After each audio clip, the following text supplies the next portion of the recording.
August 21, 1942, Tenaru, Guadalcanal. Colonel Kiyonao Ichiki believed that the Americans would flee at the first scream. He had said it in no uncertain terms, "These soldiers know no death." That conviction was about to evaporate into the damp darkness of the jungle, along with the bodies of almost all of his men.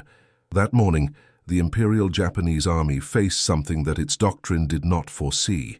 The war cries that shot across the sandbar were met in response by a coordinated sequence of machine gun fire, saturation artillery, and light tanks emerging from the vegetation.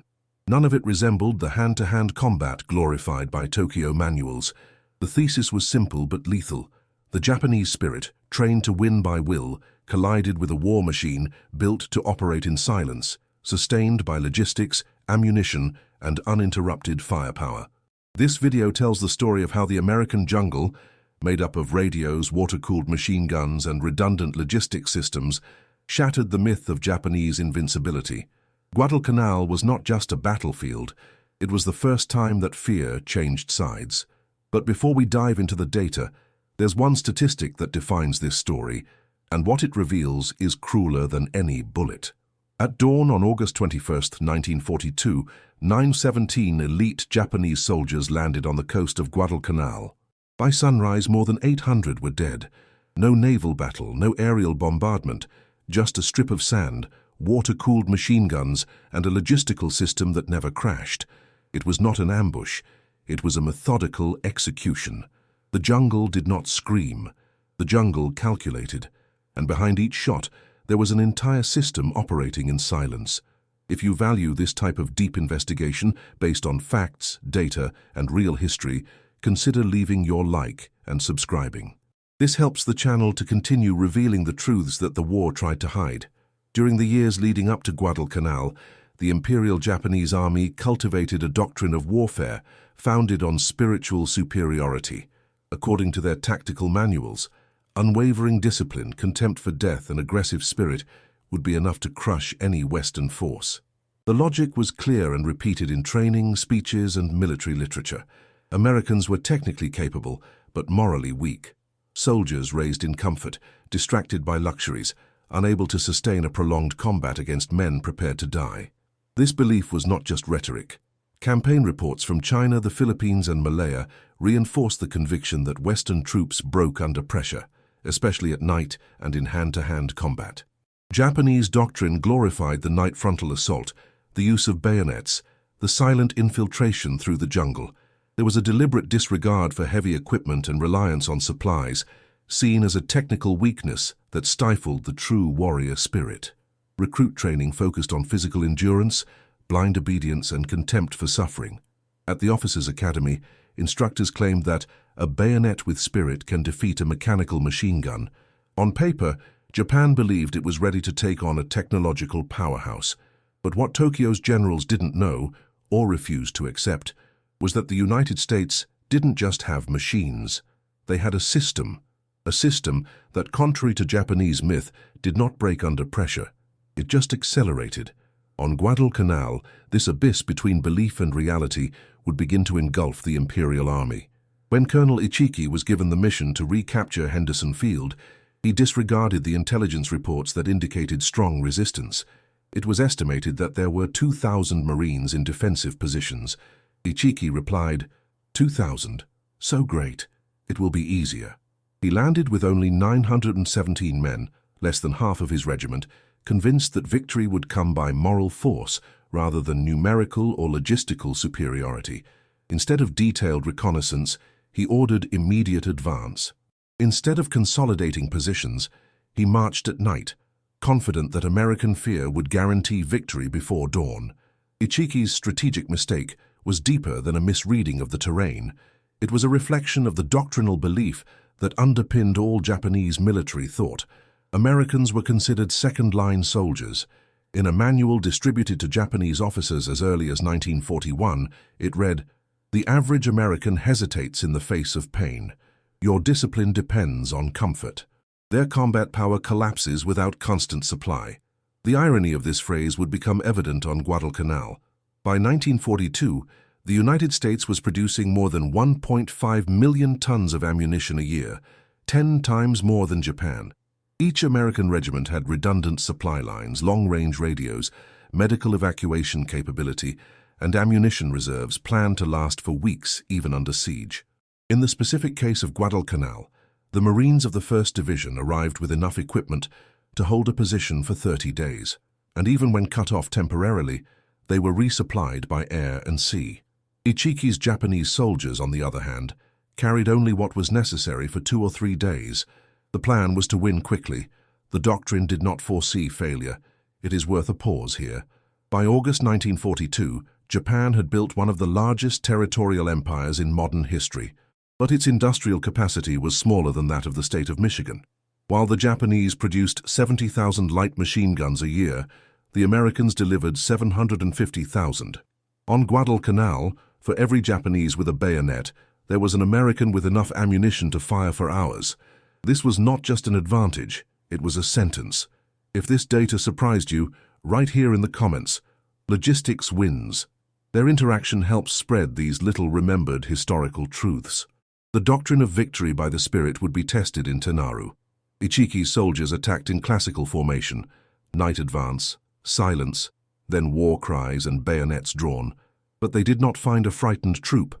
They found a perimeter prepared with water-cooled M1917 machine guns positioned in crossed fields, with a registered line of fire during the day. Each gun fired 600 rounds per minute and was fed by continuous tapes of ammunition that never ran out. Alongside them, 81mm mortars and light howitzers provided precise support. There was no hand-to-hand combat. There was systematic destruction from a distance. What the Japanese considered mechanical cowardice was, in practice, a doctrine of lethal efficiency. For the Imperial Army, what happened that night was more than a defeat. It was heresy. Soldiers trained to die with honor were killed before they even saw the enemy. His bayonets never touched flesh. Their grenades never crossed trenches. When the day dawned, the sand was covered with bodies. Ichiki, surrounded by the dead, burned the flag of his regiment and committed suicide. But the real damage wasn't in the corpses. I was in the collapse of a belief. For the first time, the Imperial Army realized that the enemy they ridiculed was not only resisting, but operating with surgical precision. A Japanese soldier captured days later wrote that, "The war has changed. Now, the enemy shoots before we can fight. It's like fighting against time."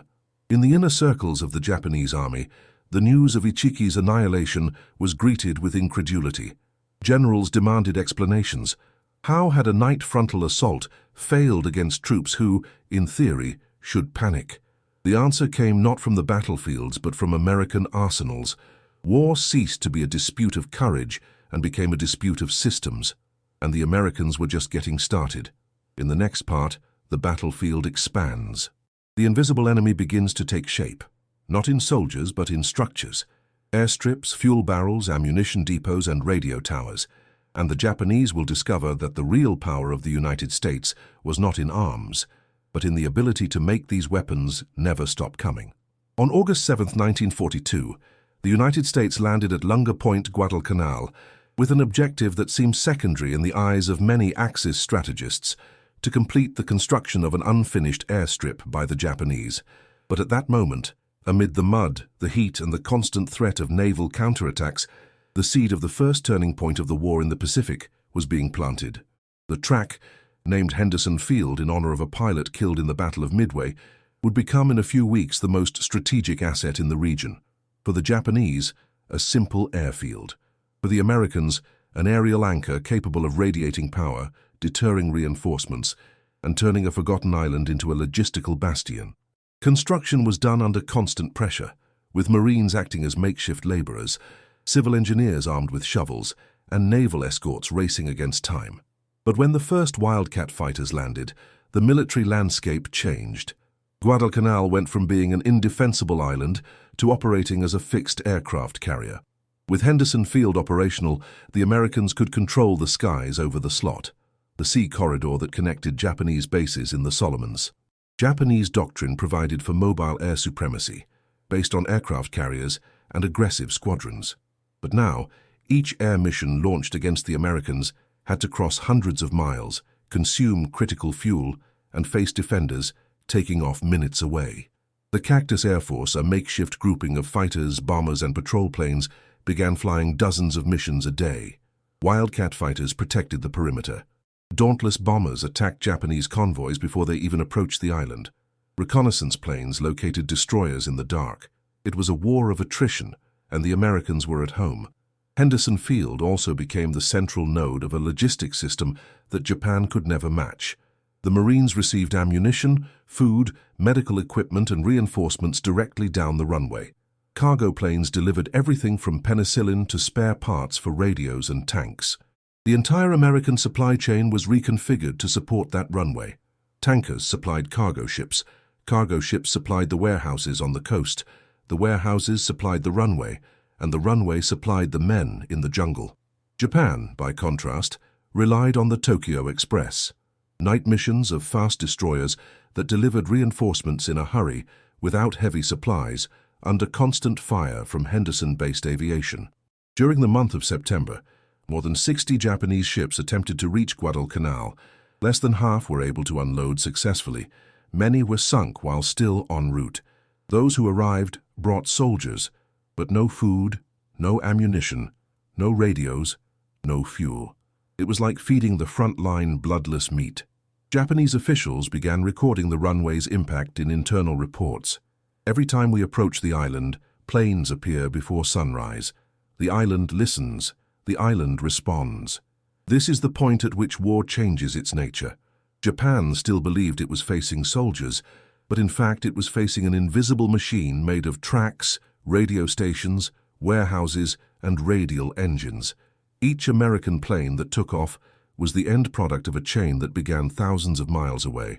Ore mined in Appalachia, molten steel in Illinois, electrical components assembled in California, planes tested in Arizona, fueled at Pearl Harbor, and now flying over the South Pacific. When the Americans decided to defend Henderson Field at any cost, they weren't just protecting a piece of concrete. They were saying that whoever controls the runway controls the sea, and whoever controls the sea controls the supplies. Japanese naval doctrine, based on decisive major engagements, failed to anticipate the war of attrition and containment. Guadalcanal was not one with tropical blitzkrieg. It was one with supply lines running 7 days a week, 24 hours a day. The Japanese responded aggressively. They launched daily bombardments, night raids, and reconnaissance missions in a constant cycle. But the Americans created interconnected defenses. Transportable radars detected aircraft more than 100 kilometers away. Generators ensured uninterrupted communication, and observation posts synchronized anti-aircraft fire with interceptors. For the first time, Japan discovered that its war wasn't just against well-armed soldiers. It was against a war structure that thought, reacted, and adapted faster. The irony was cruel. The same island that Japan had tried to dominate with lightness and speed was now transformed into a static wall armed to the teeth, a tropical bastion sustained by a system that did not need to move to win. And the more the Japanese attacked, the more they lost ships, men, and time. The logistical cost of keeping the Cactus Air Force operating was high, but for the United States, it was only a fraction of its industrial capacity. In October, Japanese resupply missions began to take place at total risk. For 7 nights in a row, the Americans intercepted convoys before landing. On 3 occasions, they destroyed the cargoes at sea. In 2, they sank destroyers before they could escape. Japanese pilots reported loss of morale. Each morning, as they flew over the island, they saw the runway intact, the hangars working, and the Americans digging more trenches.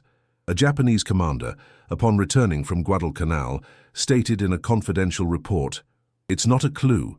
It is an invisible fortress. We cannot beat them if we do not close the skies, and we can't close the skies if they always know when we're coming." But the worst was yet to come. Henderson Field was just the visible face of the system. In the shadows of the jungle, the weapons that never reloaded were being filled, and the Japanese had not yet grasped that they were about to face the first ground counterattack led by infantry supplied with infinite ammunition. When they finally attacked, believing they would repeat the feats of the past, they found that even the sand was armed. Colonel Kiyonao Ichiki was not just any officer. A veteran of the campaigns in Manchuria and China, he had been shaped by fulminating victories against enemies that broke under the pressure of Japanese attack. In 1942, in the eyes of the High Command in Tokyo, he was the right man to correct what they called the American incident on Guadalcanal. When ordered to land and recover Henderson Field, Ichiki took with him the doctrinal conviction that the war was won at night, with bayonets, courage, and speed. He did not ask for reinforcements. He refused delays. It ignored intelligence reports that indicated a prepared and numerous American force. Instead of landing with his full regiment of 2,300 men, he took only 9 or 17. Enough, he said, to eliminate soldiers who don't know how to die. Japan sent a commander. Guadalcanal would turn him into a martyr of error. Ichiki believed that victory came from aggressive initiative. His men, fanatical and well-trained, were prepared to advance quietly to the American perimeter and attack violently before dawn. It was a doctrine that had worked in China, the Philippines, and Malaysia. But there, in the American jungle, every step was watched. Portable radios broadcast the positions of the Japanese scouts. M1917 machine guns were in interlocking nests, with overlapping firing ranges and coordinated by compasses and topographic maps. Barrels of water kept the weapons constantly cooling, allowing them to fire for hours without fail. Ahead of the perimeter, makeshift mines and barbed wire hidden among the vegetation quietly delayed any advance. Ichiki, stuck in a 1905 mindset, had marched into a 1942 trap. When his men began the attack on Tenaru, what they found was a suspicious silence. And then, as they crossed the strip of sand, the jungle burst into fire. The machine guns fired in interspersed patterns, calculated during the day. 81mm mortars dropped explosives with precision. The Americans, supplied, rested, and well-informed, did not move from their positions. They just shot. Japanese doctrine did not provide for this. The spirit should break the perimeter. But the perimeter had no soul. It had supply. In less than 2 hours, the Japanese flanks were disintegrated. Many tried to retreat, but were fired upon by the crossed machine guns. Those who managed to hide in the vegetation were hunted down at dawn with bayonets and flamethrowers. Ichiki watched the systematic destruction of his detachment. He burned the documents, destroyed the flag of his regiment, and, according to reports, committed seppuku near the beach line. But his death did not erase the failure. On the contrary, the destruction of Ichiki's force represented the first complete tactical collapse of a Japanese doctrine since the beginning of the war. The belief in moral superiority, frontal attack and contempt for planning gave way to the brutal realism of modern warfare. The irony was clear.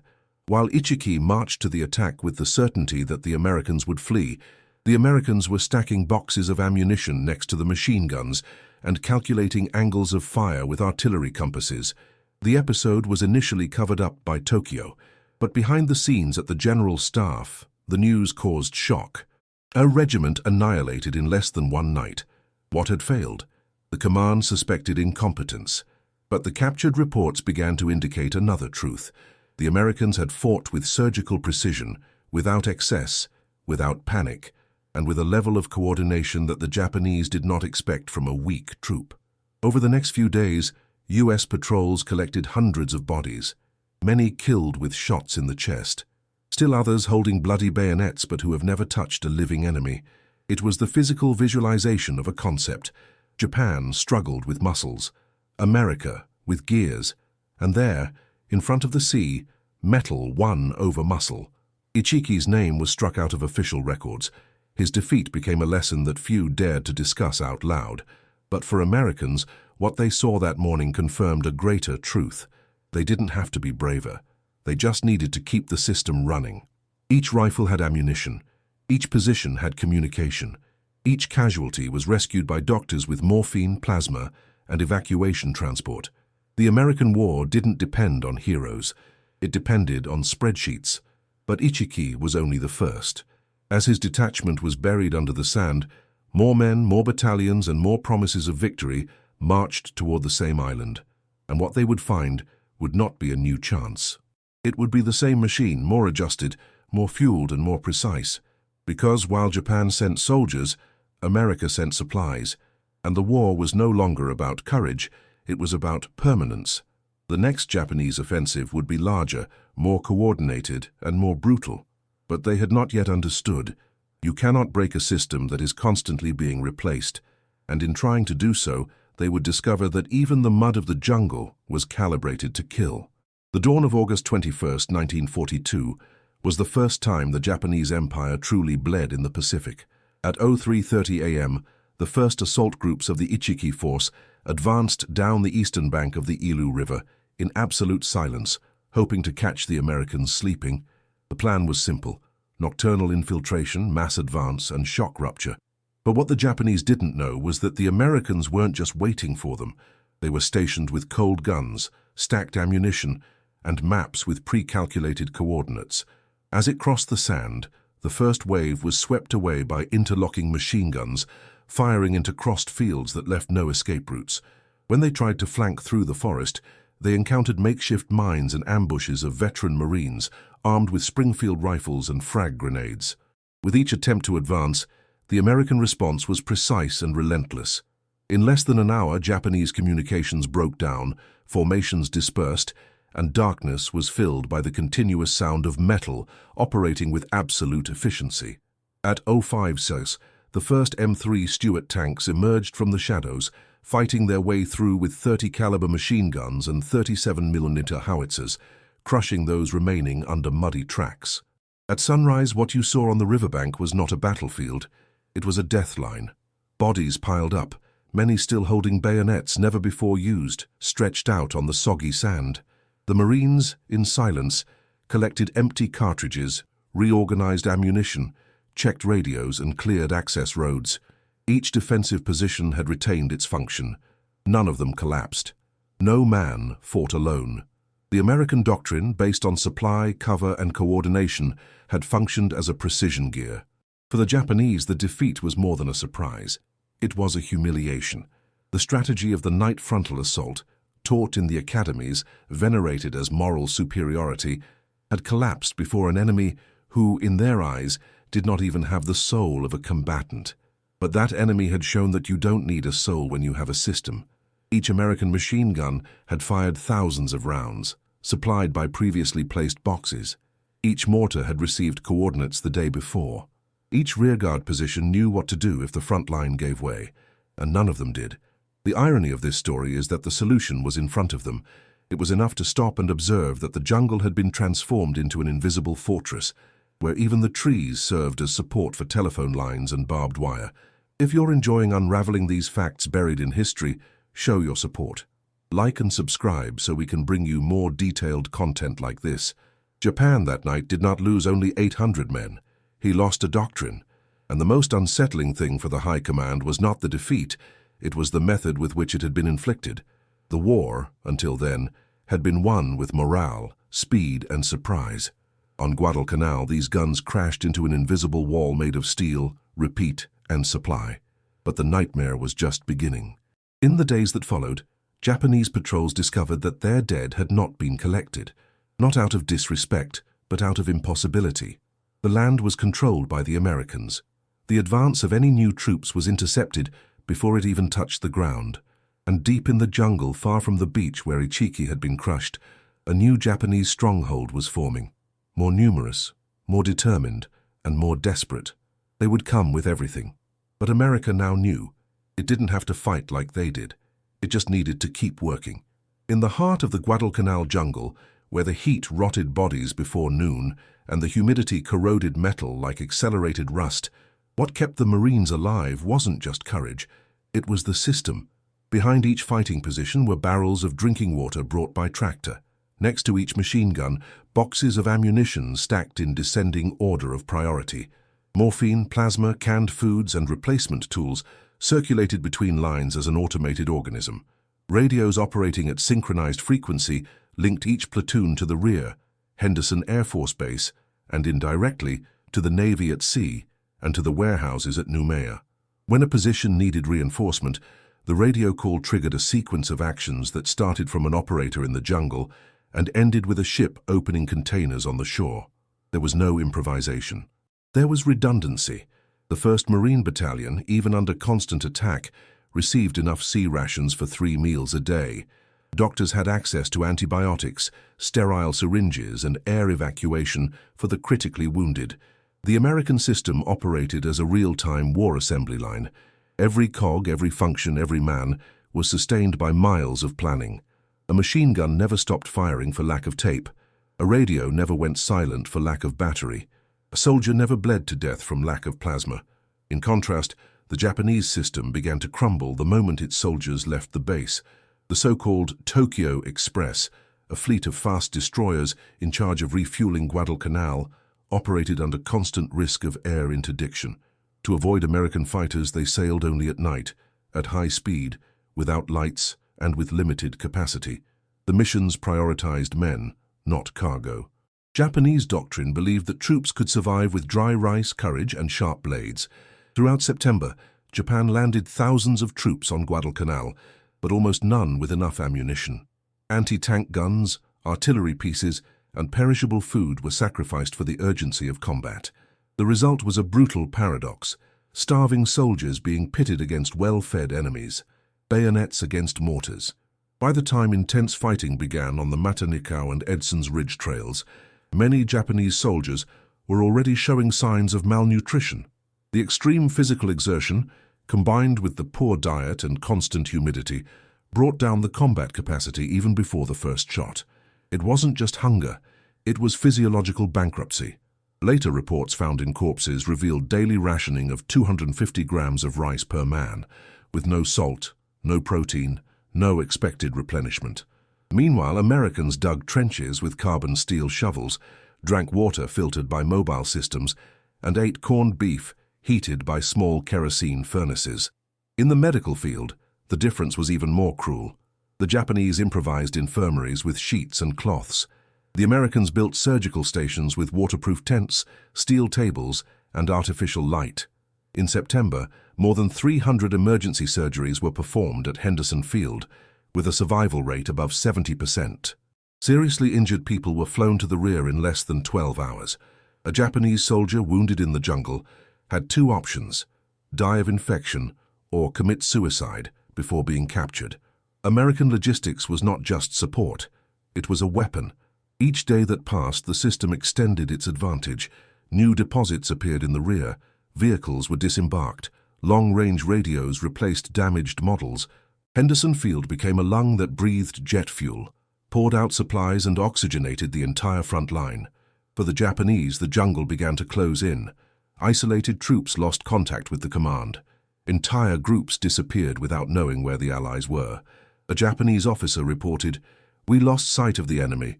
We also lose sight of each other." It was a war fought on two levels: on the ground, bayonets and gunfire. In the logistical subsoil, invisible systems that decided who would live until the next day. During the month of October, the proportion of deaths from starvation among Japanese soldiers exceeded that of those killed in direct combat. This never happened to the Americans on Guadalcanal. A former Marine declared years later, "We didn't know if we would win, but we knew we weren't going to die of thirst. That made a difference." That was the American victory. It was not a victory of individual heroes, nor of genius maneuvers. It was a victory for the process. Every step the Americans took was supported by a network that began on the continent and extended into the leaves of the jungle. It wasn't about bravery, it was about fueling. If this comparison seems cruel, that's because it is. But war does not forgive romantic doctrines. Guadalcanal proved that without ammunition, courage is just desperation, and without food, no morals survive. The Japanese discovered this too late, but the commanders had not yet given up. They believed that, with enough force, they could break the siege. They then launched the largest ground attack of the campaign. Thousands of men, organized on 3 axes, would march against Henderson Field. The Japanese doctrine would have one more chance to prove its worth. But what they would find in the hills around the track was no longer a line of defense. It was a steel-toothed cog, fueled with fuel, calibrated with maps, and ready to repeat what he had done in Tenaru, only now on a full scale. On the night of September 12, 1942, General Kiyotake Kawaguchi launched what would be the largest Japanese offensive against Guadalcanal to date. Nearly 6,000 men divided into multiple axes, including elite battalions trained for night infiltration, marched in silence south from Henderson Field. The goal was to break through the defensive lines, capture the lane, and turn the tide of the campaign. The strategy followed the traditional doctrine to the letter: advance under darkness, flank cuts, simultaneous attack on the center, war cries and bayonets. The chosen terrain: a narrow elevation covered with thick vegetation, later called Bloody Ridge. Kawaguchi believed that the position was fragile, occupied by an exhausted and poorly distributed force. I was wrong. At the top of the elevation was the Navy's 1st Paratrooper Battalion, under the command of Lieutenant Colonel Merritt Edson. At his side, Sergeant John Basilone commanded a network of interlocking machine guns distributed in layers with angles previously recorded by forward observers. For 2 days before the attack, the Americans had reinforced the line with mortars, ammunition, and medical supplies. Radios allowed direct communication with gunners positioned miles away. Every 400 meters, there were observation points with night binoculars and coded flashlights. At 10:00 p.m., the first Japanese groups approached. The vegetation drowned out the sound of footsteps, but it did not block the trained eyes of the observers. Light signals were fired. 4 minutes later, the American lines went into action with indirect 105mm artillery, M1917 and M1919 machine guns, 81mm mortars, and accurately launched frag grenades. The Japanese attack was halted before it even reached the base of the elevation. Still, new waves followed. Kawaguchi insisted that constant, repeated, concentrated pressure would break the line. But what he faced was not just resistance, it was armed repetition. Each advance was met with the same pattern of destruction. Basilone and his men reloaded their machine guns incessantly. Ammunition tapes passed from hand to hand like belts in a factory. Observers corrected artillery fire in real time. Medics evacuated the wounded to the rear without the front line losing cohesion. When a sector became vulnerable, reserve men took over the position with clear instructions. The guns never stopped. The line never gave way. The Japanese, confident that darkness would give them the upper hand, found that they were illuminated by illumination mortars and searchlights protected by sandbags. The shadows that were supposed to hide their advance only exposed their silhouettes against artificial light. Instead of panic, they found a method. Instead of confusion, they found rhythm. The fight continued into the early hours. Successive attacks were launched at 01 Us, 03 Ung, and 04:30. With each thrust, the Japanese managed to get closer. Some reached the trenches. There was hand-to-hand combat. But even in those moments, the American structure prevailed. Machine guns retreated 2 meters and resumed firing with a new line of fire. Mortars reloaded in pairs. Communications have never been lost. By dawn, the hill was covered with hundreds of bodies. Basilone had held his position by firing more than 13,000 rounds with just 2 machine guns. His shirt was soaked in sweat, blood, and gun oil. Edson walked among his men with a carbine slung over his shoulder, organizing reinforcements for the next attack, which never came. Kawaguchi ordered the withdrawal. The Japanese elite force had been crushed by an unshaken system, but the real impact was not defeat, it was the doubt. Diaries recovered from Japanese soldiers showed, for the first time, signs of hesitation not in the face of death, but of its uselessness. One wrote, "We run against the fire, but the fire never ends. The enemy does not bleed. It rotates." Another, found injured days later, muttered the phrase, "We don't fight against men, we fight gears." Bloody Ridge was the ideological turning point. The doctrine of spiritual attack collapsed in the face of an enemy who did not play the same game. The Empire had bet everything on courage and sacrifice, but the American jungle did not reward honor. It rewards repetition, supply, and maintenance. Every Japanese advance was crushed by a system with no ego, no glory, no heroes, just men doing jobs with sharp tools. And while Japan buried its battalions, American ships unloaded more ammunition, more radios, more spare parts. The system expanded. The force field around Henderson Field grew in range and power. And at sea, something even bigger was moving. Entire convoys were approaching with equipment that Japan never imagined being used on that island. The next chapter would not be about defense. It would be about the moment when the jungle started to fight back. The jungle of Guadalcanal was not just the scene of war, it was a living, cruel, impartial entity that devoured men with the same fury with which it extinguished fires in the rain. In October, as the fighting subsided after Bloody Ridge, another type of battle took the front line, the fight against malaria, dysentery, skin infections, hemorrhagic fevers, and starvation. But if nature affected both armies, their lethality was defined by a single variable: support. And then the scales were not balanced. The American soldier, sickened, was taken off the line, sent to field hospitals with elevated beds, insecticide-treated mosquito nets, sterile syringes, and access to blood plasma and synthetic quinine. He had painkillers, antibiotics, and doctors trained in tropical combat medicine. The Japanese soldier, on the other hand, was left under banana leaves, given damp cloths on his forehead, and was advised to endure. When his fever exceeded 40 degrees, he was given a hand grenade as a last resort. Mortality from disease among the Japanese surpassed in that period that caused by gunfire and explosions. In just 3 weeks, more than 2,100 soldiers died without ever encountering the enemy. Japan had underestimated an essential factor: the protracted war in a hostile environment. The doctrine called for quick offensives and moral victories, but Guadalcanal imposed resistance, time, and attrition, elements that could only be overcome with structure. Japanese doctors had few syringes, no reliable stock of quinine, and relied on boiled roots as a palliative method. Water was collected from contaminated streams and stored in corroded aluminum canteens. No standardized filtration process had been established.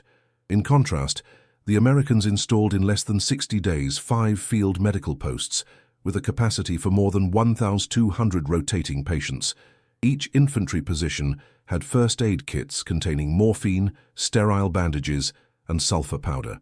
In more serious cases, the wounded or sick were evacuated by C-47 transport planes to secondary bases in Tulagi or Espiritu Santo. The jungle that killed Japanese for the Americans only hurt, and every wound was treated, every fever fought. It is at this moment that the war reveals its cruelest and most technical side, because even diseases, unpredictable by definition, can be defeated by systems. And here it is worth pausing for a revealing fact. While Japan lost more than 10,000 men on Guadalcanal to disease and starvation, the United States managed to keep malaria mortality below 1.4% among the Marines, thanks to the constant replacement of quinine and medicines. This is the invisible power of planning. If this number surprised you, write in the comments, "Logistics wins," because that's exactly what happened. Japan discovered too late that its spiritual warfare was vulnerable to an enemy that would not let itself be moved. Malaria could not be fought with bayonets.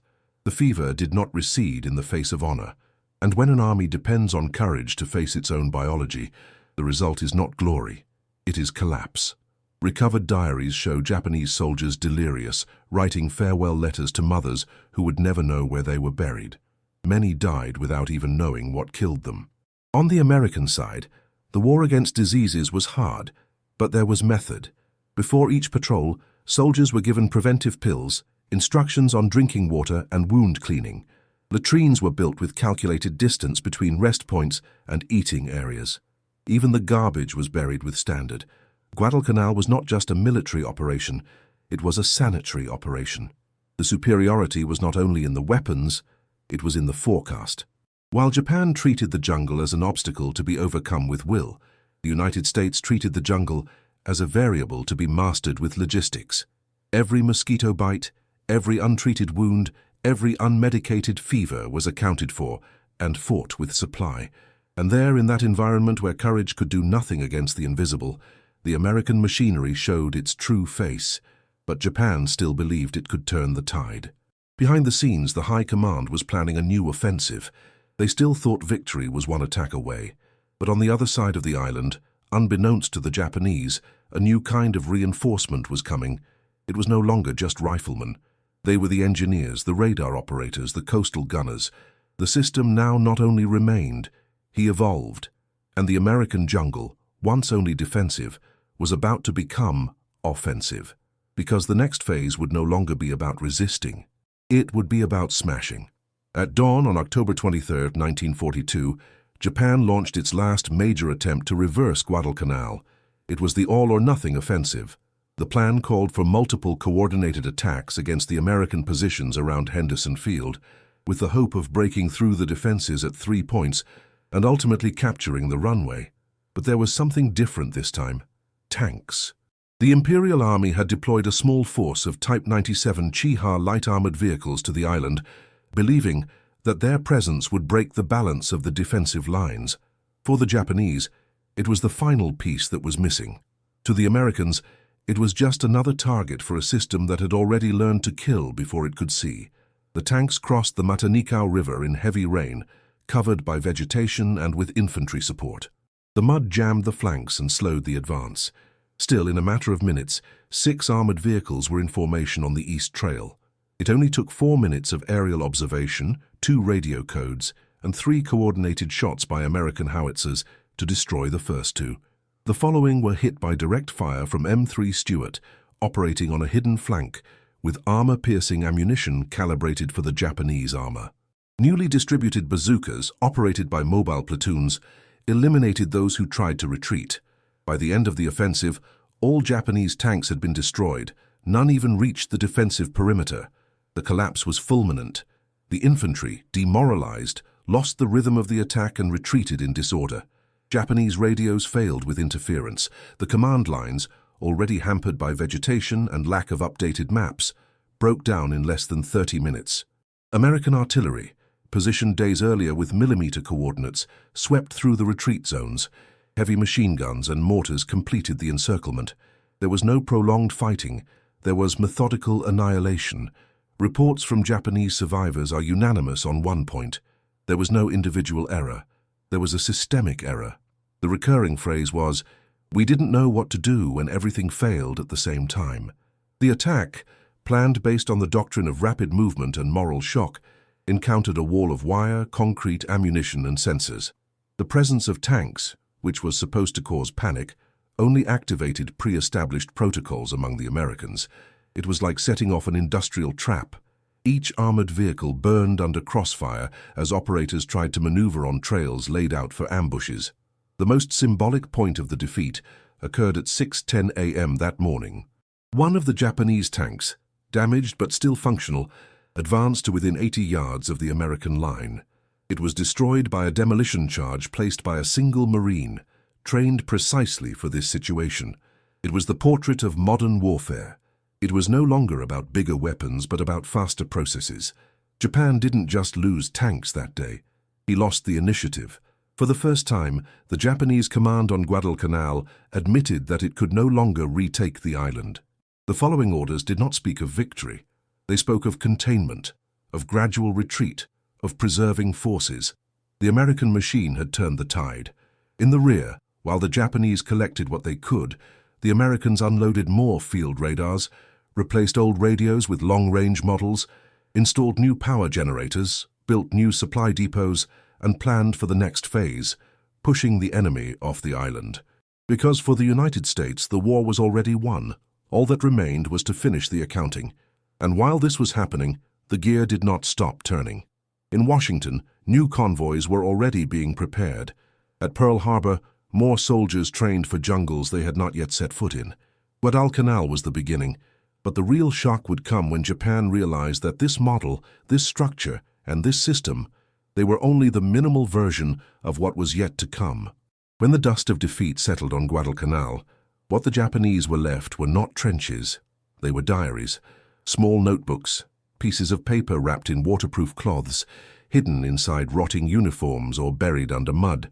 It was these pages, recovered by American patrols and later translated, that revealed the real collapse that took place in the jungle, not only military, but psychological. For the first time, soldiers of the Rising Sun Empire admitted that they did not understand the enemy they faced, not because he was braver, but because he didn't seem to need courage. One corporal wrote, "We attacked at night. They wait for us as if it were daytime. Our surprise surprises no one." Another reported, "The bullets don't stop. There is no silence. It's as if the island breathes war even when it doesn't shoot." The most frequent words were not fear, hatred, or honor. They were noise, impossible, and machine. A veteran sergeant who had fought in Manchuria and mainland China wrote in September 1942, "I do not fear the Americans. I fear your ships. I fear your radios. I fear the way they always have more." For an army trained in the idea that spirit conquers matter, what Guadalcanal offered was the opposite: matter that ignored spirit. Weapons that did not hesitate. Soldiers who took turns with precision. Food that was never lacking. In interviews conducted after the war, prisoners who survived the campaign described a kind of terror that was unheard of. A junior officer reported that the night bombings always came at the same time. There was never any point in changing the position. They knew where we were before we arrived. Another officer, captured after being abandoned by his unit, quietly declared, "We knew we were going to die, but we didn't know why. It was no longer for the homeland. It was because no one else would come back to pick us up." There was a pattern in the notes. The first phase described enthusiasm, conviction, confidence. The second, surprise, confusion. The third, exhaustion. And the last, resignation. A diary, found among the rubble of the Ilu River, had the following line as a farewell. "The jungle promised us challenge. She gave us oblivion." Japan on Guadalcanal has discovered the limit of heroism. He discovered that dying with honor, when there is no one to remember, is just silence. Americans in turn began to notice this change. Intelligence officials noticed that the prisoners talked less about the emperor and more about food, who asked about medicines before talking about weapons, and that in the rare surrenders the eyes of Japanese soldiers showed no shame, they showed relief, as if the burden of invincibility had finally been lifted. At the heart of this collapse was the realization that the enemy did not fight like them. Americans did not seek glory. They sought efficacy. They didn't talk about sacrifice. They talked about relays. They did not depend on war cries, but on coordination. This difference corroded Japanese doctrine from within, because when he realizes that the enemy does not play the same game, the soldier loses the reference. There is no honor possible when the other side does not play for honor. It plays for repetition. A diary describes an emblematic moment. A Japanese group attempted a night attack. It was repelled with precision. The next day, when they recovered the bodies, they found the Americans digging trenches next to the dead, as if nothing had happened. They don't celebrate. They do not mock. They just keep going. This phrase reappears in other accounts. The idea of an enemy that does not react emotionally dehumanizes combat. It turns war into an assembly line. And against an assembly line, there is no sword that works. The defeat of Guadalcanal by the Japanese was not just the failure of a campaign. It was the breaking of a national narrative. Those who survived carried for decades the memory of a jungle that did not scream, but chewed, that it did not honor death. It only made it a statistic. And that above all taught that absolute power does not come from the sword. It comes from the keeping of the sword. But as these men wrote their last words on the other side of the island, U.S. Marines received fresh reinforcements, new weapons, armored vehicles, and dry uniforms. And at sea, a new fleet was approaching, because for the United States, Guadalcanal was just the beginning of a much larger project. A project that did not end in battles, but extended through factories, ports, and interconnected systems. The next phase would not be about remembering the war. It would be about escalating its repetition until there was no one left to resist. From the first landing at Lunga Point, the Americans had already made a quiet strategic decision. They were not going to fight the war on the enemy's terms. On Guadalcanal, there would be no dueling bayonets, no charging with swords raised at dawn. The battlefield would be reshaped by another doctrine, one that despised individual heroism in favor of systemic efficiency. While Japan bet on courage and physical approximation, the United States created annihilation zones, coordinated with millimeter precision. The American doctrine of combined arms turned the field into a circuit where infantry, artillery, aviation, and logistics acted as synchronized parts of a single machine. Each American defense point was more than a trench. It was an operational node. Artillery observers passed positions to batteries hidden miles behind. Radios transmitted location of movements to F-4F Wildcat fighters and SBD Dauntless bombers, which dropped explosive charges on troop concentrations even before visual contact occurred. Every Japanese attempt to get close ran into an invisible wall of anticipation.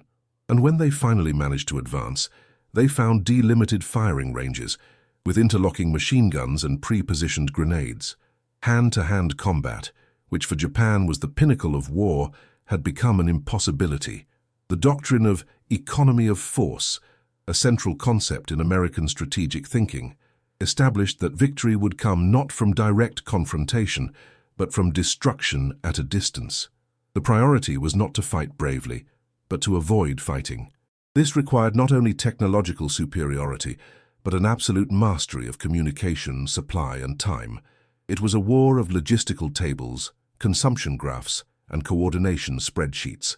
What Japan saw as coldness, the United States saw as combat preservation, and it worked.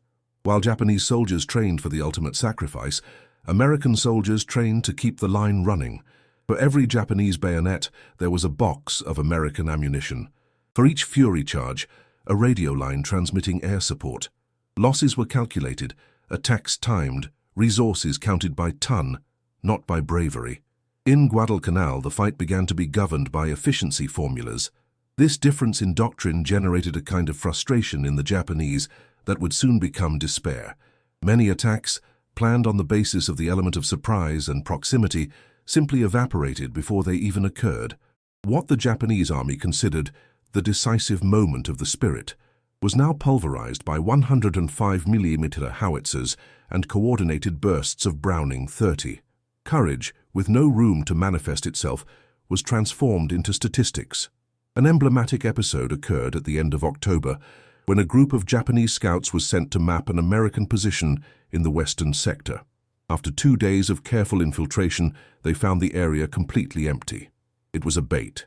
When they returned, they were followed by American units equipped with portable radios, which used the Japanese route as a route of penetration for new bombings.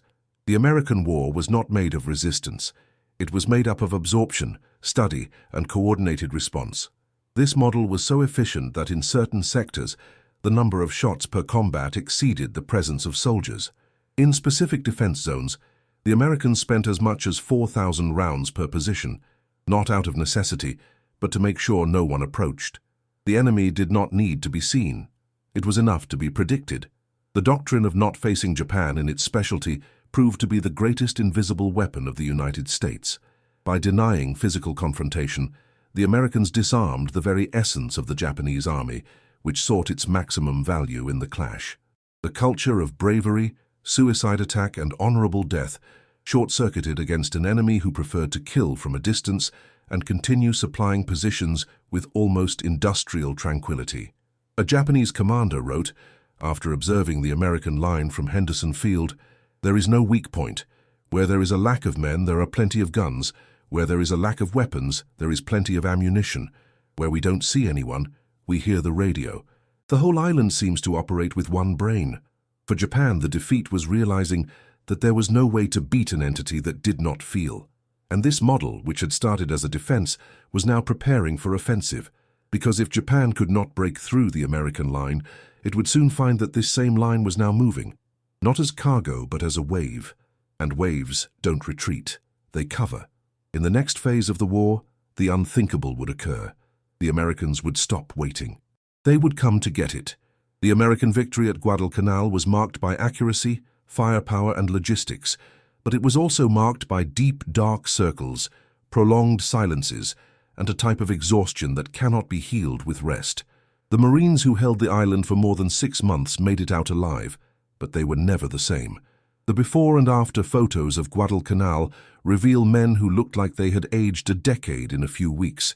Weight loss, hand tremors, chronic insomnia, bouts of fever, and eyes that avoided direct light. The jungle, even tamed, took a toll. Dissentience, malaria, skin ulcers, and dehydration were almost universal among the Marines. Many soldiers lost more than 15 kilograms during the campaign.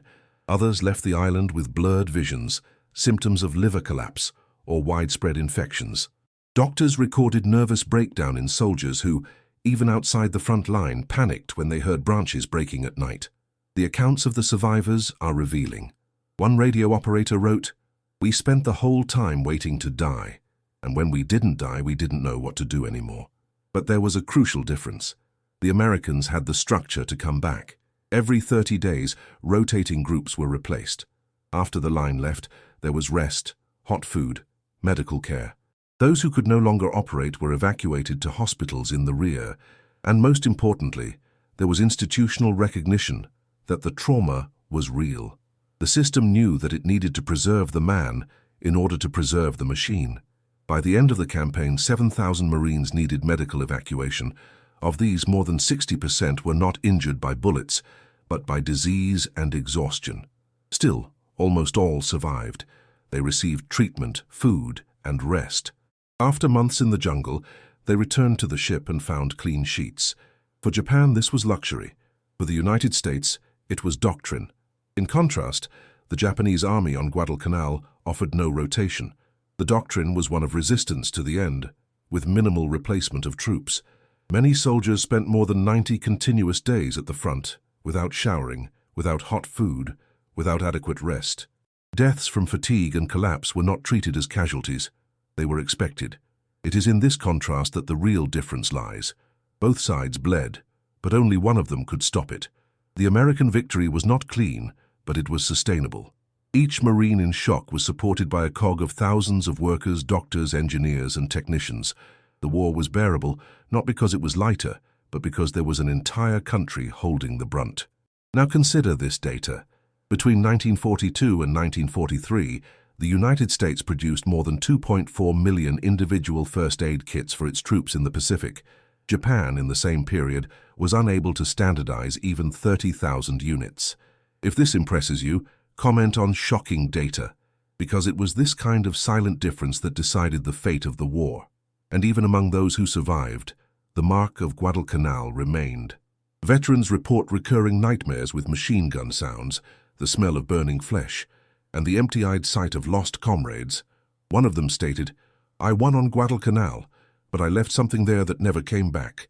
Another said, "It was there that I learned that the body can handle much more than the soul."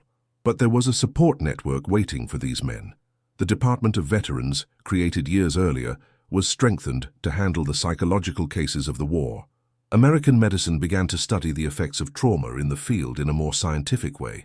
The suffering was not ignored, it was absorbed. Guadalcanal, therefore, was not only the beginning of the United States military victory, it was the beginning of a new form of warfare, where winning was about ensuring that the soldier came back in one piece, or that, at least, could be rebuilt. And while Japan counted its dead with silent tombstones, the United States invested in hospitals, clinics, reintegration. Because the war for the Americans did not end with surrender. It ended when each piece of the gear started working again. And if there was suffering, there was also repair. But across the ocean in Tokyo, the Japanese High Command still refused to accept the scale of the defeat. They believed that Guadalcanal had been a local failure, a miscalculation. Little did they know that as they tried to figure out what had happened, the same structure that crushed them was already advancing to the next islands, with more ships, more men, more supplies, and a lesson learned. It's not enough to win.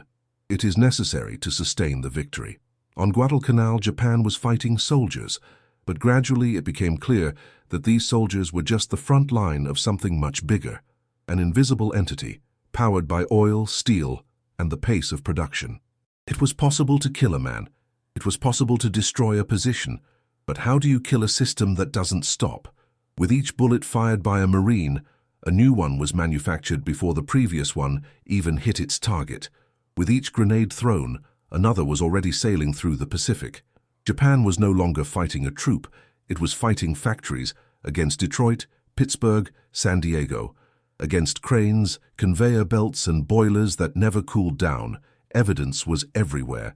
Japanese troops found positions abandoned by Marines, where entire boxes of ammunition had been left behind. Cans of meat, still intact, dry clothes, tools. For an army that rationed rice and reused canteens, it was like entering another world.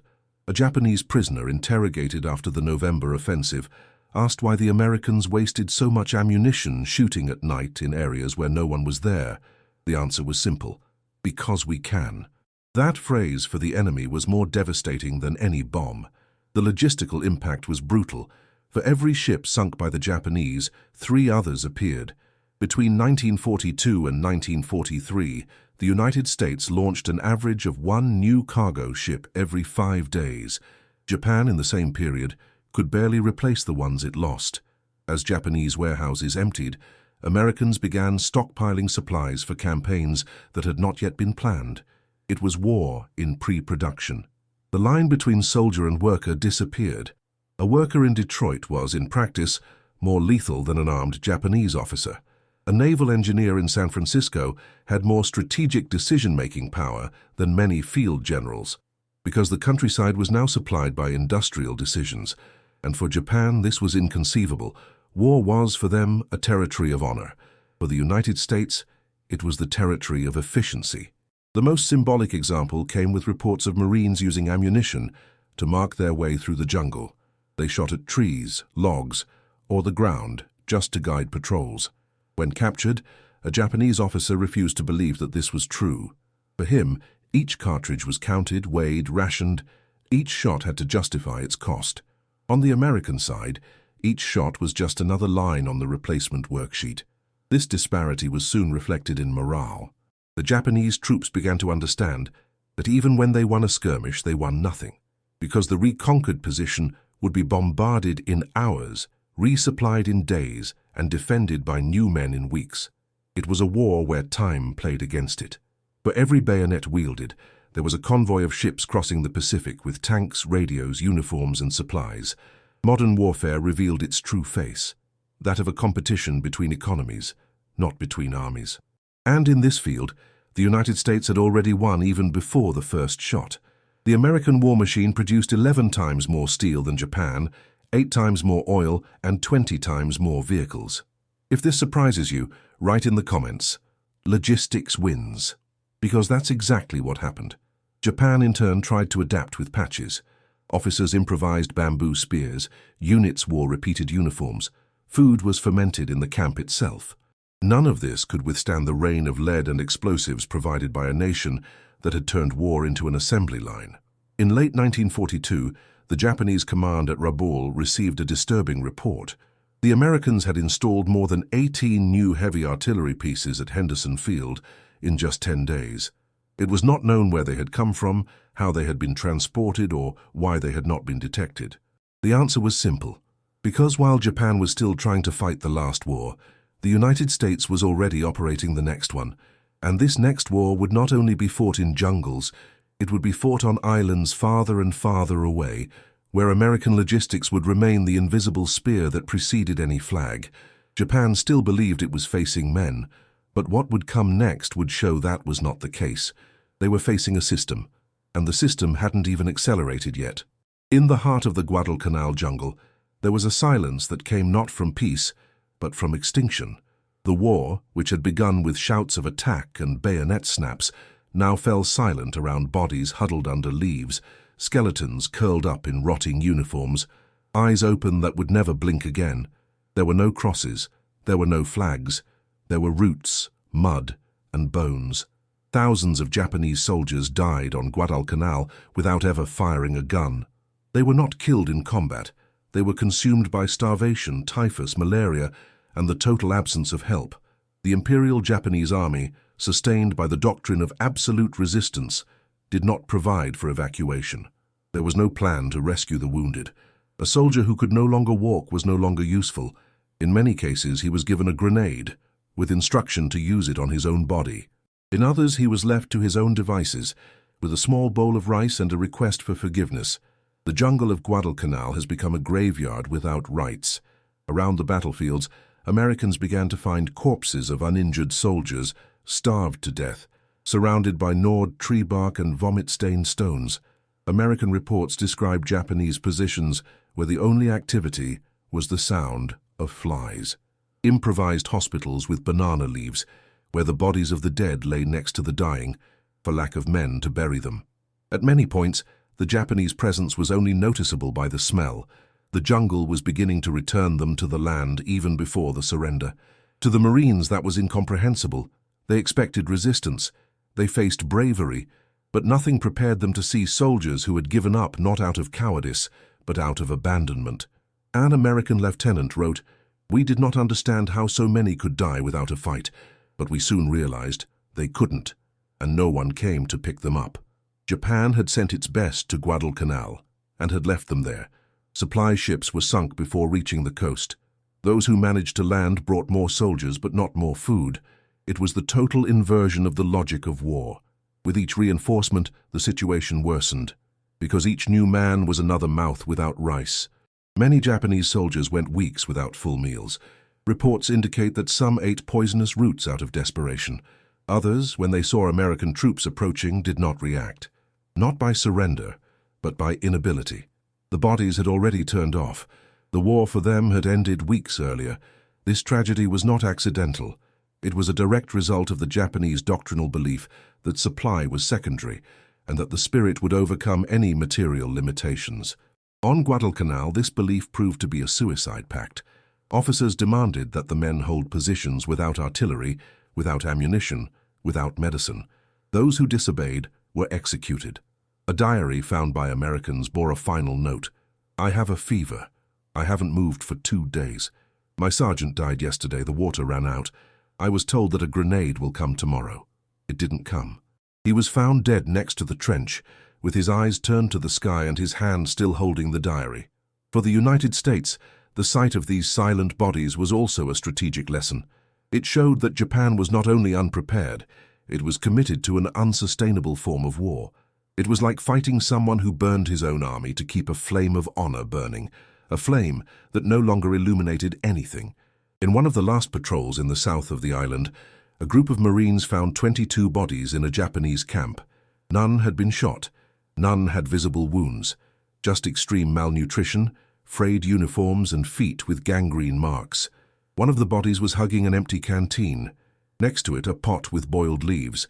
The only thing that remained warm in that position was silence. The doctrine that taught that dying for the emperor was the highest honor became a trap. Instead of glory, it offered putrefaction. Instead of medals, anonymous skeletons. Guadalcanal revealed that blind faith in death wasn't just useless, it was counterproductive. An army that does not preserve itself does not multiply. An army that does not feed does not resist. And most devastatingly, most of those who died did not even know that the High Command already considered the island lost. Soldiers continued to die days after the evacuation decision was made, but the ships did not come. And when they came late. Guadalcanal, then, was not only Japan's first tactical setback, it was the revelation that modern warfare required more than spirit. It required structure, and structure is made of metal, fuel, food, coordination, and time. Things that the jungle does not forgive when they are missing. In the next installment, we'll look at how this revelation finally made its way to Tokyo, and what it provoked among the generals who still believed they would win by spirit. Because faced with an island covered with nameless dead, even myths must bow to reality. At the end of November 1942, something changed on the maps of Tokyo. Guadalcanal, until then represented as a vital piece of the empire, came to be seen as a dead weight. The Japanese High Command knew, not from hearsay but from accurate reports, that the island was lost. The trains were no longer arriving, the reinforcements did not return, and those who still managed to disembark fell ill before shooting. But even in the face of the evidence, the decision was not one of surrender. It was a continuation, not by military logic, but because of the political need to save face. The emperor could not be informed of a defeat, and soldiers could not be allowed to stop. The result was a series of suicide orders, scheduled offensives already without artillery, night missions with malnourished troops, patrols sent with no planned return. One fought not to win, but to avoid silence. In the trenches of Guadalcanal, Japanese soldiers still believed they were turning the tide. They were ordered to attack, but they did not know that, in the corridors of Tokyo, military minutes were already discussing the evacuation of the island. One officer whispered to a war correspondent, "We are sending men to die just to keep a lie alive." The command structure now served two distinct purposes. On the one hand, the generals protecting their reputation.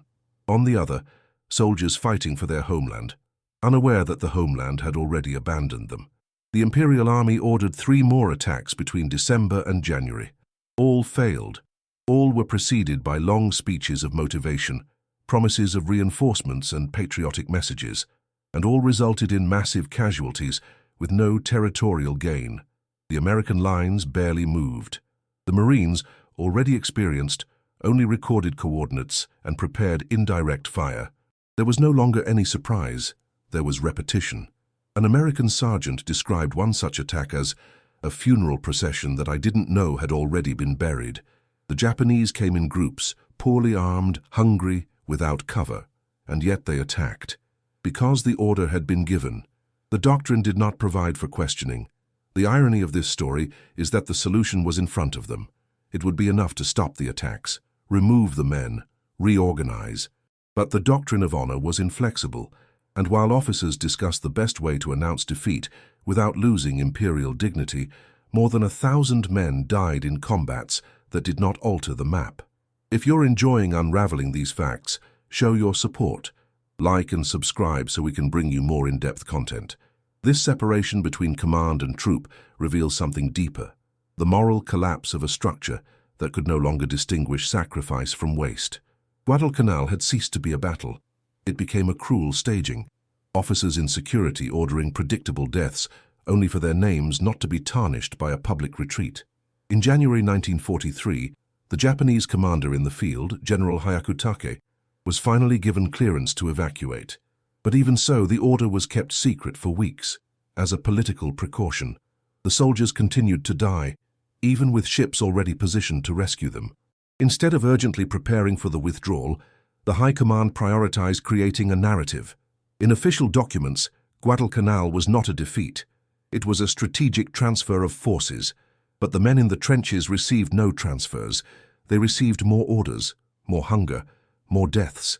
And only much later, when the ships came, did they discover that the island had been abandoned months earlier. This distance between discourse and reality is what marks the final collapse of Japanese doctrine. It was no longer just a tactical failure. It was a bankruptcy of responsibility, an empire that demanded absolute loyalty but refused to acknowledge its own mistakes. Guadalcanal, in the end, did not fall for lack of Japanese courage. It fell because courage alone does not defeat missiles, because obedience without truth leads to death in vain, and because even the most disciplined of armies must know when to retreat. In the next part, we will see how the Americans interpreted this retreat, not as a simple victory, but as the beginning of a new kind of war. Because after Guadalcanal, even those who won knew. The enemy was now not just an army. It was an idea that he still did not accept to have been defeated. In February 1943, as the jungle drowned out the last sounds of combat on Guadalcanal, Japan quietly executed the most successful logistical operation of its campaign to date. Codename, Operation K. Their goal was not to conquer, reverse, or resist, it was to escape. In 3 silent nights under the cover of tropical storms and distraction flights, more than 10,000 Japanese soldiers were evacuated from the island with almost surgical precision. Fast destroyers were mobilized at timed times. The beaches were marked with red lanterns hidden under leaves. The survivors, malnourished, sick, and morally broken, were organized into silent columns that descended from the hills like specters of a war that was no longer theirs.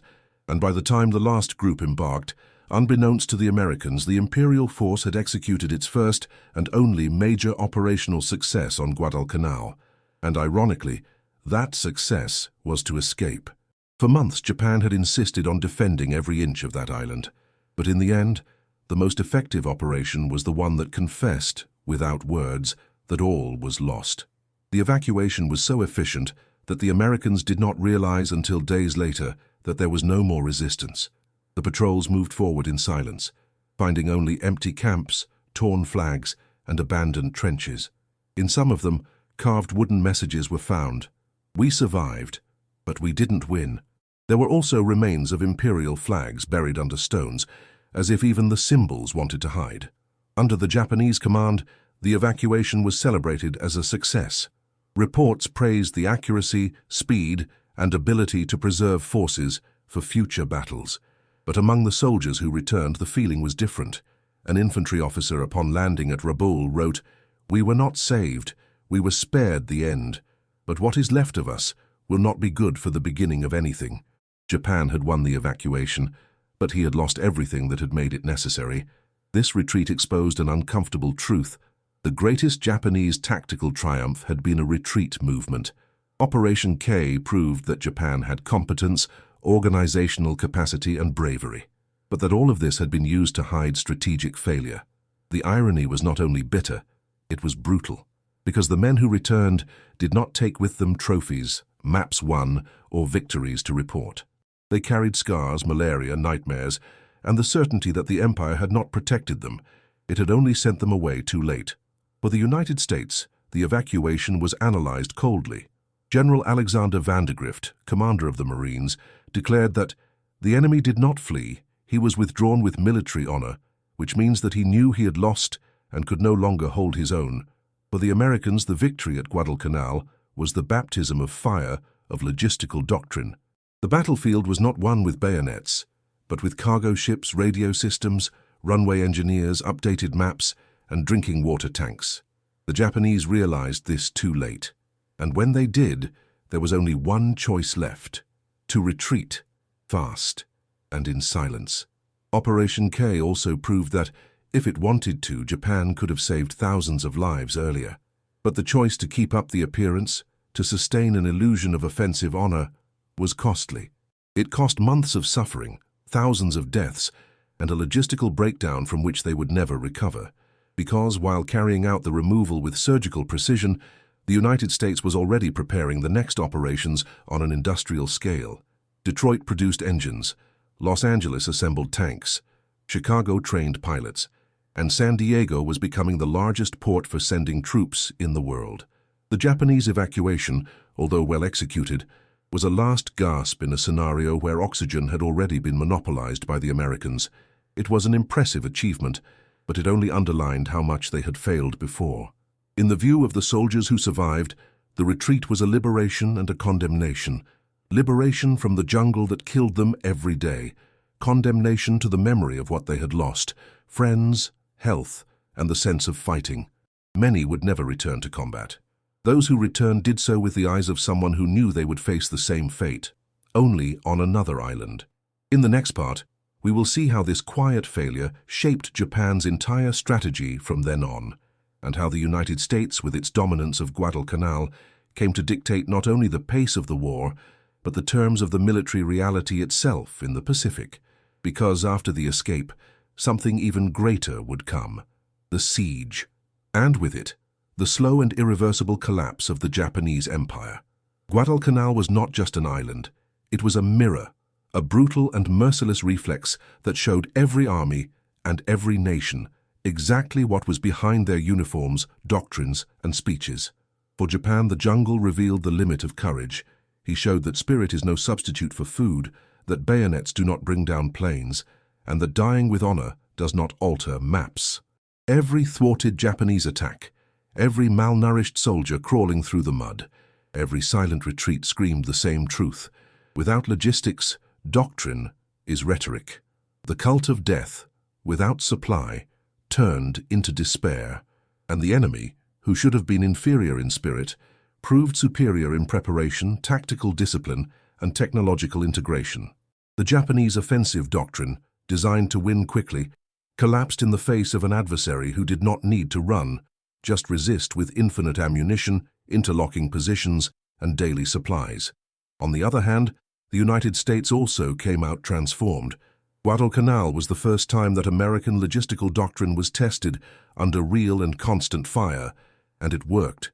The factories on dry land, the supply ships, the radios synchronized between ships and infantry, the ability to set up hospitals, runways, and depots in the middle of nowhere. All this proved that 20th century warfare would not be decided by isolated heroism, but by interdependent systems that work even when men get sick, fail, or fall. Guadalcanal taught that the jungle is not conquered, it is supplied, that the land only changes owners when there are boxes, jerry cans, engineers, radio, and repetition. It was not the courage of the Marines that conquered the jungle, it was the American insistence on never ceasing to send more every day at any cost. This difference in vision was clear in the way each side interpreted its participation. For Japan, Guadalcanal has become a silent wound, a mistake that was avoided, commented on. One chapter omitted. The survivors returned without parades, without medals, and often without the right to speak, because the empire had not lost, only strategically retreated. This denial would become a shadow over the entire campaign in the Pacific. Each new island attacked carried the trauma of Guadalcanal invisibly, and this silent trauma corroded the structure of the Imperial Army from the inside out. For Americans, on the contrary, Guadalcanal has become a landmark, not because of pride, but for learning. It was there that the Marines discovered the price of the jungle, that the admirals understood the value of protecting logistical convoys, that the generals came to see the war not as a duel, but as a puzzle of interlocking pieces: supply, engineering, communication, patience. There was no glory in Guadalcanal, but there was clarity. Every sergeant who survived there knew that in the coming campaigns, his life would depend less on courage and more on tank fuel, the arrival of water, and the accuracy of artillery. This asymmetry between what each side learned would shape the entire war from then on.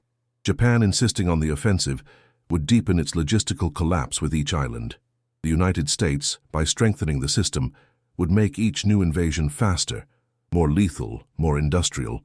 Guadalcanal taught that the war of the future would not be won by those who shouted the loudest, but by those who refueled better. In the end, the jungle was just the stage.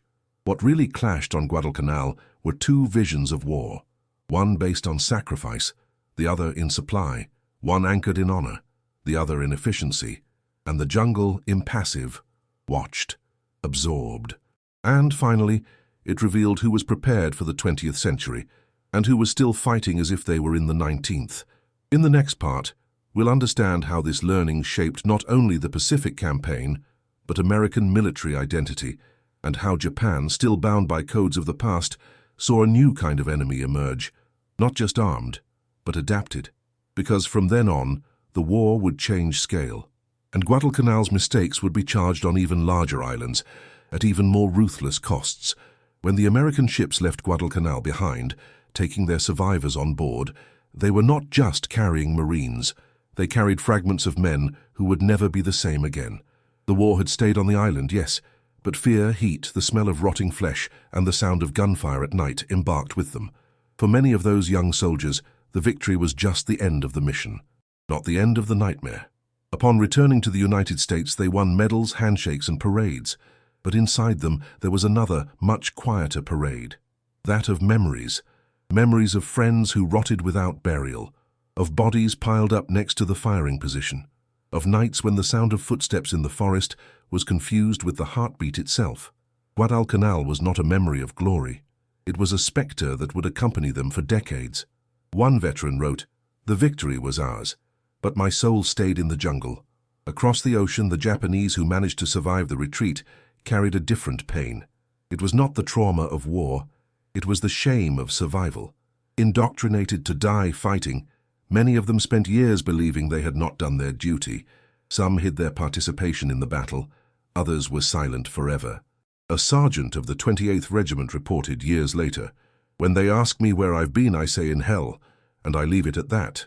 Those who lived to tell the tale knew that they had not been spared, they had been condemned to remember. The withdrawal was a tactical victory, but an existential defeat. The doctrine that shaped them said that dying was honor. To live in that context was to carry the failure of the entire empire. Both sides, despite the flags and anthems, returned home with the same invisible enemy, memory. The difference is that the Americans could nominate her. The Japanese did not. In the United States, the first studies on combat trauma began to emerge. Guadalcanal became a reference point for military psychiatry. Terms such as combat fatigue and nervous breakdown began to circulate in the reports. Among the Japanese, silence was the only therapy. It is ironic and profoundly human to realize that in the end the war treated everyone as equals. In the forest, the fever did not choose uniform. Fear did not respect hierarchy. Death did not read flags. And memory, when it returned with the survivors, did not obey patriotic narratives. Guadalcanal was one with supply, engineering, logistics, and modern doctrine. But inside the men, it would still be a jungle, dense, dark, and full of figures that only they saw. Some tried to write. Others spent the rest of their lives in silence. There were those who drank, those who isolated themselves, those who woke up screaming. On both sides. Because war, when it ends on maps, begins in memories. And perhaps the most honest image of this memory is that of an American Marine interviewed decades later. When asked if he remembered Guadalcanal, he replied, "I remember everything, and that's why I'd like to forget." In the final part of this documentary, we go beyond the battlefield. We will understand what Guadalcanal left not only in the soldiers, but in military doctrine, in future strategies, and in the 20th century itself. It is won by those who have more time, more steel, and more stomach to endure what comes next. Guadalcanal was the tomb of a doctrine. The dense, wet jungle swallowed not only entire regiments, but the very belief that courage was enough to win a war. Japan was not defeated by better soldiers, nor by invincible weapons. It was defeated by a system, by a merciless pace of supplies, by an invisible line of radios, engineers, doctors, and ships that together formed a machine that did not sleep. With each Japanese advance, an American logistical wall already awaited them. With each bayonet unsheathed, there was a box of ammunition ready, a mortar adjusted, a radar on. The Empire of the Rising Sun entered that jungle with faith in honor and came out of it with the certainty that, in the 20th century, whoever controls the logistics controls the war. Guadalcanal wasn't just a dot on the map. It was the moment when bravery gave way to volume and war became a calculus. The great lesson of the campaign is brutal in its simplicity. Supply is not support, it is strategy. Every tactic relies on an incoming ammo box. All heroism depends on a working radio line. Every victory depends on a ship that docks at the right time. Guadalcanal taught that systems beat individuals, that the most trained soldier cannot resist without water, without medicine, without reinforcement, and that dying with honor, in the end, does not change the outcome of the battle. Modern warfare began there not with an explosion, but with the relentless constancy of a system that did not stop. Decades later, a Japanese officer would admit, bitterly and lucidly, "We were defeated by trucks, by radios, for food. They had more than we could imagine." And this is the harshest irony of all. Japan, master of individual discipline, was overcome by a collective discipline. Industrial, invisible, but absolute. If you value this type of data-driven analysis, logistics, and historical truth, please leave your like and subscribe to the channel. This helps us to continue to bring to light the stories that many have forgotten or never knew. Comment here what was the most shocking data you discovered in this video, and ring the bell so you don't miss the next devastating historical fact that we will reveal. Don't go away yet. Listen to the next true story that will appear on the screen, because Guadalcanal was no exception. It was the warning. And soon, you'll see what happens when the enemy doesn't learn and insists on fighting the wrong war. Always remember, logistics determines strategy. Watch the next video here on the channel with another incredible story.